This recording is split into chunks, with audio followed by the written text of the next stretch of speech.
Compass আবারও প্রমাণ করল মুক্তি আর মোনালিসা যে নাটকটা করেছিল এই নাটকের শেষ পরিণতি কি হলো, এমনটাই দেখতে আমাদের সাথেই থাকুন।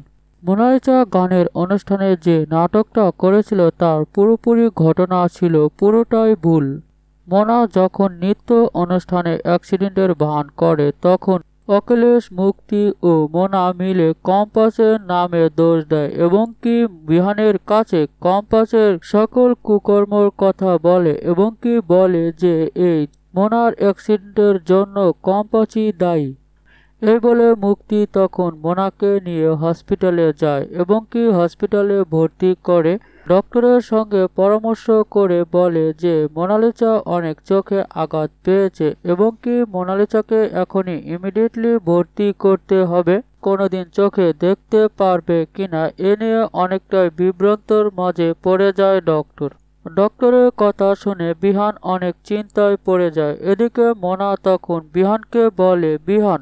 মোনা ডক্টরের কথা শুনে বিহানকে বলে বিহান স্যার, আমি তো মনে হয় আর কোনোদিনও চোখে দেখতে পারবো না, কিন্তু আপনাকে তো আমি অনেক ভালোবেসেছিলাম কিন্তু আমি কাছে পেলাম না। অবশেষে ওই কম্পাসের কারণে আমি আজীবনের জন্য চোখে দেখতে পারবো না। তবে আমার একটা শেষ ইচ্ছা যে আপনি যদি আমার কাছে আসতেন আপনাকে একটু জড়িয়ে ধরতাম। জানি না আর ফিরতে পারবো কিনা, আর কোনোদিন আপনাকে দেখতে পারবো কিনা।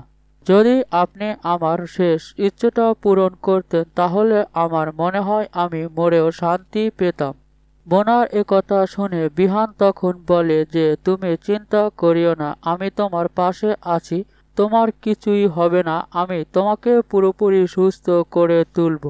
এদিকে বিহানের তখন কলেজ থেকে ফোন আসে, ডিকে কলেজে সকলের সঙ্গে দেখা করতে চায়। ডিকের ফোন পেয়ে বিহান চলে গেলে তখন মোনা বলে যে তুমি কি আমাকে চাও? বিহান তখন বলে কলেজে এখনই যেতে হবে, ডিকে আসবে কলেজে। মোনা তখন বিহানকে বলে অবশ্যই, আগে তুমি কলেজের সম্মান বাঁচাও, যেখানে জড়িয়ে আছে তোমার সম্মান, আমাদের পরিবারের সম্মান। আমি যদি বেঁচে থাকি তাহলে আবারও দেখা হবে। বিহান চলে গেলে তখন কম্পাসও পিছু পিছু চলে যায়। তখন কম্পাস ভাবে যে এখানে নিশ্চয় একটা নাটক করছে মোনা আর মুক্তি মাসি। মোনা আর মুক্তি মাসির নাটক ধরার জন্য কম্পাস আবারও সিসি ক্যামেরা লাগিয়ে থেকে যায় ঘরের ভিতর। মুক্তি ও মোনা সেটা বুঝতে পারে না কম্পাস যে ঘরের ভিতর ক্যামেরা লাগিয়ে গিয়েছে। কম্পাস আর বিহান ঘরে থেকে বের হওয়ার সঙ্গে সঙ্গে ঘরের দরজা নক করেই মোনা তার চোখে ব্যান্ডেজটা খুলে ফেলে এবং কি মুক্তি মাসির সঙ্গে কথা বলে যে আমি এবার নাটকটা কেমন করেছি। মুক্তি মাসি তখন বলে আমি তো ভেবেছিলাম তুমি নাটকটা করতে পারবে না, অনেক জোশ হয়ে তুমি তো অনেক ভালো পারফরমেন্স করেছো, তুমি এ কাজটা কি করে করলে? মোনা তখন বলে আমি বিহানকে পাওয়ার জন্য সব করতে পারি, আমার পক্ষে বিহানের জন্য সবই করা সম্ভব। এর বিনিময় শুধু একমাত্র আমি বিহানকে কাছে পেতে চাই। আমি যেহেতু ওই বাড়িতে প্রবেশ করেছি একবার, আমি ওই বাড়িতে কি করে প্রবেশ করতে হবে এবং কিভাবে বিহান চৌধুরীকে আমাকে পেতে হবে সেটা আমি বুঝে গেছি। মুক্তি তখন মোনাকে বলে যেখানে তোমার মুক্তি মাসিমা আছে সেখানে আর কেউ কিছুই করতে পারবে না, তুমি তো চোখ বন্ধ করে এই মুক্তি মাসির উপর ভরসা রাখতে পারো।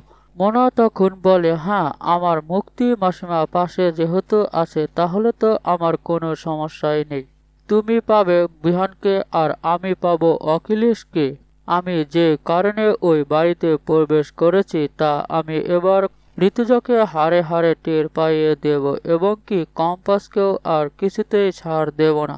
কম্পাস এবার কি করতে চলেছে মুক্তি ও মোনার বিরুদ্ধে, এমনটাই দেখতে আমাদের সঙ্গেই থাকুন।